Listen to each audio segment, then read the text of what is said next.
Hello, everyone, and welcome to the Fantasy Fast Break, where we give you the fantasy advice you need in 24 minutes or less. I'm your host, Eric Ong, and with me this week for week three of the NBA fantasy basketball season is my good buddy, Marco. Marco, how are you doing? I'm pretty good. Thanks for having me again. It, All it's right. been So it's it's been been a very busy week. no, very busy It's been week. an eventful week three, Mhm. right? I would Yeah, say so. And let's just break down the biggest piece of news that happened over this week is that several players, multiple players from various teams, tested positive for COVID-19, yeah. and these are not just bench guys or guys who these are guys who matter in Mm. fantasy. We're talking about top 20, top 50 kind of guys. Tobias Harris, Markkanen, Chris Middleton, all of these guys have been performing well before testing positive, and there has been an impact on fantasy teams as a result. uh, First of all, do you own or do you have any of these players rostered on your fantasy teams by any I, I chance? I don't have any of them. Well, I'm lucky dealing with my you. yeah. I'm dealing with my injuries, but not All COVID. right, all right. At least it's not COVID related. Yeah. I'm not sure necessarily if that's a good thing or a bad thing actually, but um, I must say that COVID can keep a player out anywhere between 7 to 10 days, or Yep. let's say, no, sorry, 10 days, or Mm. having two consecutive negative test results, right? Yes. But in the case of Tobias Harris, for example, from what I read, Coach Doc Rivers was commenting that he's not asymptomatic, meaning he is suffering from the effects of COVID and he is not feeling well. Wow. There have been NBA players in the Hmm. past who, um, you know, didn't feel any symptoms and were just, self isolating to fulfill the NBA's health and safety protocols. But in the end, there are some players who are impacted heavily. For example, Bradley Beal. Mm. He, Last it, year. it, it affected the him in the Olympics, and he part of the reason that he started off slow this season was him still recovering from the effects of this deadly virus. Yeah. COVID's no Um, joke, man. I was in the hospital yes, for a week in August, and I'm not well, even there playing. you I'm just go. a fantasy manager. There you go. And these guys really play the game of basketball. So Yeah. with that, I'm there are a number of names out there that give me like two to three names of who you think people, our listeners and viewers here, should consider picking up in case they are happen to be on the wire of their shallow teams or standard league teams, 12 teams. A lot of these guys that we're picking up sometimes are just for deeper leagues, because Hmm? not all of these guys are regular rotational players or see starters minutes on a regular basis. Sure. Would you care to throw out maybe a couple of names? No, you're right. But with this type of opportunity, people do stand up and deliver. One of which, the past few games, is Sedi Osman, the Turkish guy in Cleveland. He's Yeah, been not much rebounding, it's just points and three pointers, but no one else is there until last night against my Knicks. Nice. And then okay. let's see. Grayson Allen has been shooting the lights out with because after Giannis, I guess he's like the second option or third option because no one else is there. Yeah, because there was a period that Holiday was also missing Hmm. some time. Yeah, Currently, Brook Middleton. Lopez is has a hurt back and he's Yeah. out without any timetable for his return. Speaking of Brook Lopez, I know he's not COVID related, but Bobby Portis started last night. We're Mhm. recording this, at the end or early morning, effectively, of Monday after the end of week three, and Bobby Portis had a great game. Um, in his spot start. And yeah, Grayson Allen is a name I throw out there. Um, Shake Milton, also in Philadelphia. Shake Milton, yes. I was going to mention him. I Oh, picked up personally Georges Niang. mm, He's just a 3 point shooter, but given the opportunities with Philly missing three guys yeah. who are sidelined with COVID-19, he's been getting some minutes. Furkan Korkmaz is another name. Mm, On the Spurs side, obviously, I think everybody's already picked up Thaddeus Young. He's been playing well. Uh, and Eubanks, who's actually been the starting center for the Spurs while Portal has been sidelined with the virus. So, that's probably the biggest thing that was happening uh, this week. who do And you pick up in from terms Chicago Chicago, why? for Who Markkanen? No, sorry, Markkanen's with the Ah, Cavs what am I already. talking about? Cavs, yeah. Yeah, yeah, yeah. Sorry. So that you picked up Osman because of Markkanen. The Cavs are missing And both, and yeah, Kevin Love. Yes, Kevin Love. both Yeah. Markkanen and Love are missing for the Cavs, and that's why you picked up Osman. So It's a you already it's a covered the it's a good Markkanen. move. It's a good move, but the wrong reason. You were thinking Kevin Love, but the Yeah. impact player Yeah. has been It's Laurie Markkanen. Markkanen, who's been starting at small forward Hmm. and playing very well in his new Very, very well. situation over there at Cleveland. Yeah. Good for him. I noticed we've been talking a lot about some Eastern Conference teams, and one of the more interesting Eastern Conference teams that's been doing well. Well, fine, they lost a couple of games lately, but the Chicago Bulls have been Mm. impressing a lot of people. Yeah. They came into the season with a lot of question marks regarding chemistry and whether or not the new additions of Lonzo Ball and DeMar DeRozan would affect, uh, the touches, usage of Zach Levine or Nikola Vucevic. But DeRozan has been, fitting right in and actually excelling. He's been arguably the Bulls' best player in terms of fantasy over the last over week three. But it appears that Nikola Vucevic is down for as far as fantasy value is concerned. Um, is should fantasy managers be concerned? Like I own two shares of Vucevic in across my 9 leagues. What advice would you give me, for example, regarding Vucevic? Is this just a temporary thing that he's adjusting to the new guys, or is him? I mean, he's shooting poorly from the field, which is uncharacteristic. He's taking a lot fewer shots. The rebounding is on and off. The 3 pointers aren't there. The passing has been lackluster. The guy's down across the board. Should Well, I, yeah.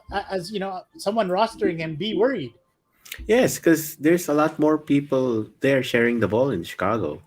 I mean, Zach Levine was the guy from last year, and then you got DeMar DeRozan there, and Lonzo Ball, who's the primary distributor of the ball. So you got two wing guys and the center. So there's not much shots to go around after those two. I would see, hope for the best, but more realistically, try to trade them for some value. So I will wait for a good game or two, wait for a Good little week. streak that he goes Mm, on, yeah, maybe a mm-hmm, good week, and mm-hmm. send out feelers and try to get us maybe any kind of solid top 50 value in exchange, maybe Yeah, top because 30 value. Is that the move you recommend? I think so. Try to Because so his exit my positions if I can, is what you're saying. well, you should, or at least like hedge your position.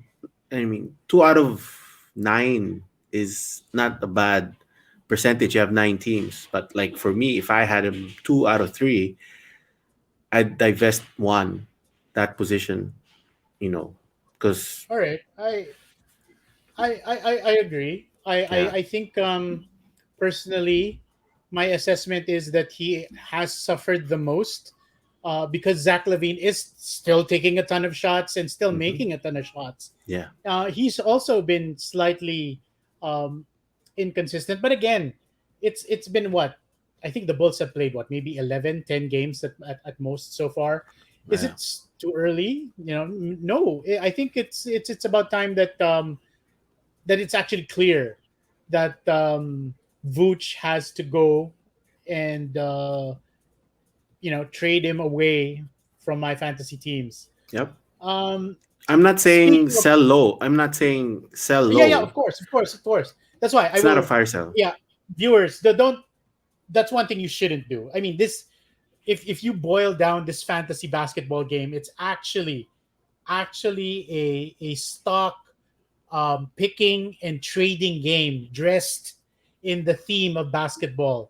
So sell high, buy low. Never sell low, because you're just losing value in the end, and that's a losing move, and you don't want to do that. And okay, we're On my end, I look at it as like pawn stars or pickers. I package them. I never do one for ones so that I can unload the person that well, I. yeah, you dazzle the other manager with numbers so that he's confused, so that Yeah. it's not a straight up one-to-one comparison that he has to look at. All Yeah. right, yeah, that's a good move. Then that's actually good advice. I've done that in the past, and Hmm. I think that our viewers and listeners should try that out. Speaking of problematic players, somebody who's been a problem, and I've been seeing his name pop up with managers being worried, right? And I'm talking Mm. about Jason Tatum, who is off to a very slow start. Yeah. So much so that according to comments, issued by uh, the Celtics guard this week, Marcus Smart, was saying that other teams have figured out the Celtics, in the sense that they know that the ball is going to either Jalen Brown or Jason Tatum, and they've Yeah. adjusted to this tactic, and and and as a result, the Celtics have suffered. That no matter what, the ball will always flow, to those Yep. two stars, and and as a result, and after that, those words were issued, or stated by Smart, not too long after. I don't think it even 24 hours passed that the before the team flew to Orlando in the week, they had a players only meeting. Yeah. That They, means the coaches weren't there. There was no staff. Nobody from the Celtics organization except for the players were at that meeting, and yeah. I assume that it was there to hash things out.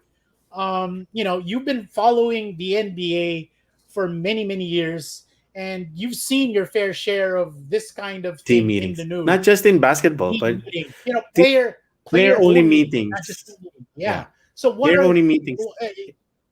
so A lot. guide our listeners and viewers, what do you think happens, or what do these kind of meetings tend to yield positive results, or are they just vent sessions where people can uh, be able to bitch and whine and cry and moan and curse Well, at each other?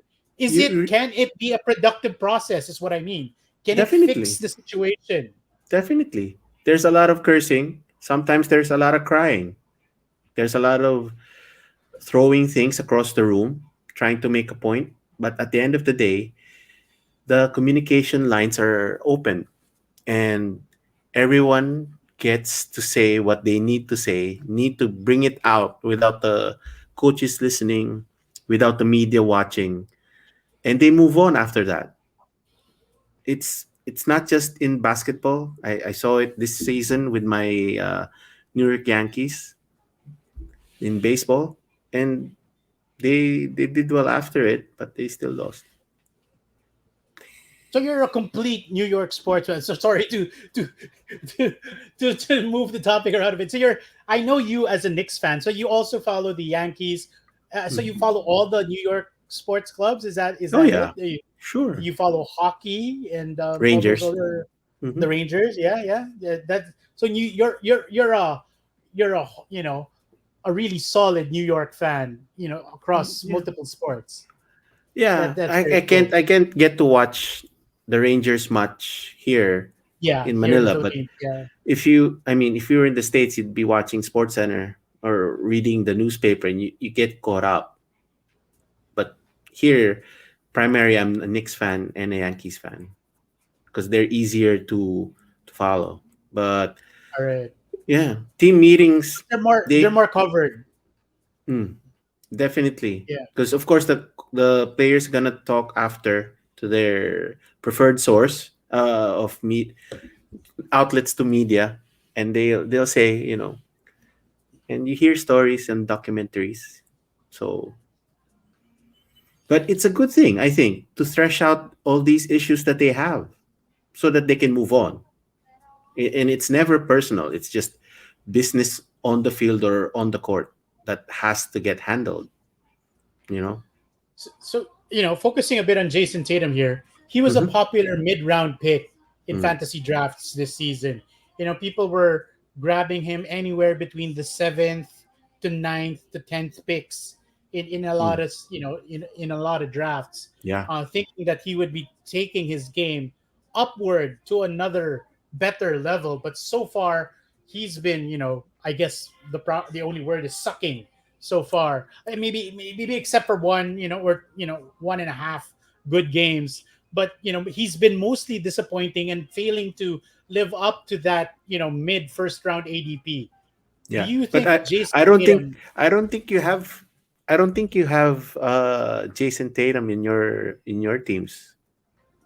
Are they No, is I he unfortunately I watch your not. movement off season because our our league has off season trades, and I saw you trade for Jalen Brown, and I'm like, that's who we should be focusing on. I was telling myself because it seemed Yeah, but like he's injured right now, which is no, but not. before that injury, he was doing pretty well.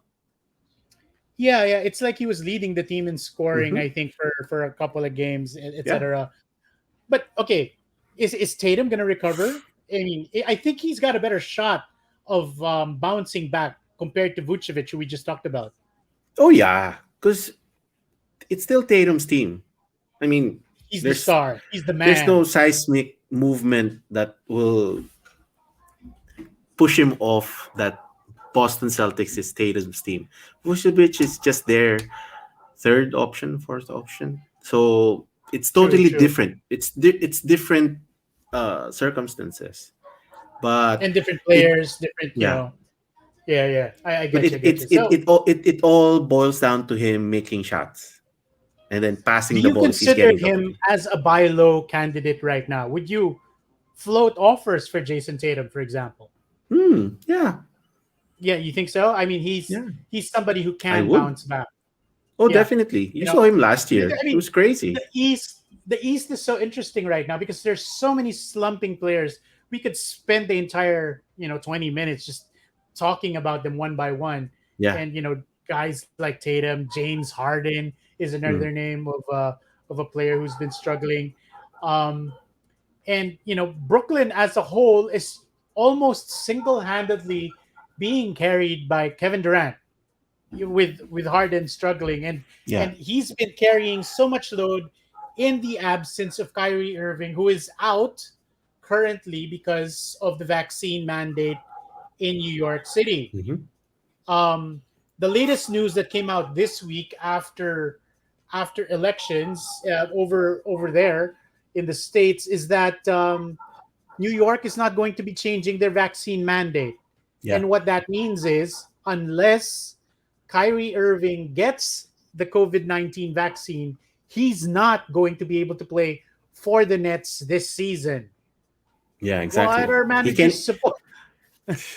What are managers going to do about Kyrie? Well, Some people.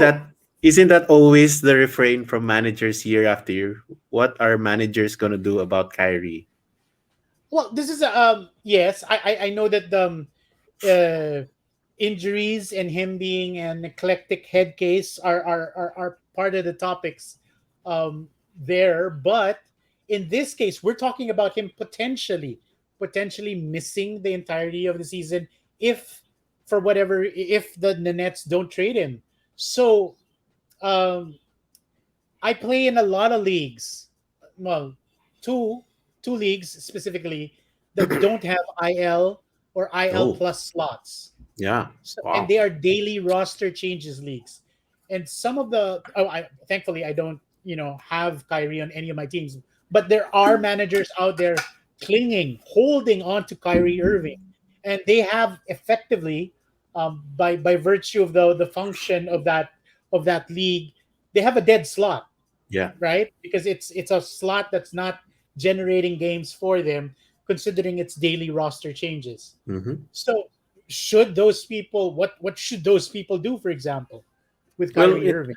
in our auction league, the bottom two or three teams have multiple injuries that they're just stubbornly holding.